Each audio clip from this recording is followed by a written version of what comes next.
परमात्मा अपनी महिमा यानी भगवान की महिमा को स्थायी रखने के लिए रह रह कर आते रहते हैं। और काल ये चाहता है कि भगवान का अस्तित्व मिट जावे, ये सब नास्तिक हो जाए।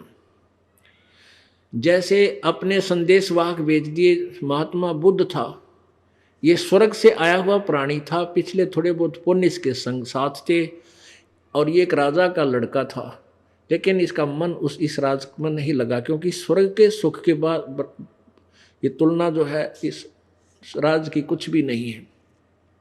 उसी सुख की तलाश में घर छोड़कर साधना मनमुखी करने लग गया, साधना कर ली, गया में वट वृक्ष के नीचे बैठ गया, और वहां इसकी मौत होने को थी। एक बुढ़िया ने, एक माई ने इसके मुंह के जीभ के खीर लगा दी।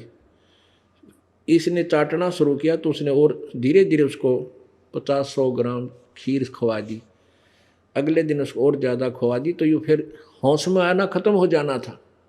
तो उसके बाद इसने जो भी थोड़ा बहुत अपना अनुभव था उसके आधार पर जनता को बताना शुरू कर दिया, और उनके वचन में शक्ति थी। पिछले जन्म के पुण्यकर्मी प्राणी थे, लाखों की संख्या में लोग उनके अनुयायी हो गए, लेकिन उनके द्वारा बताई गई विधि से लाभ किसी को नहीं हुआ। तो पूरा चीन जो है बौद्ध धर्म के उपदेशों, बौद्ध के उपदेशों को मानने वाला है, और पूरा कम्युनिस्ट हो गया, नास्तिक हो गया, भगवान के अस्तित्व से दूर हो गया। और कितनी जनसंख्या उसमें मानव की।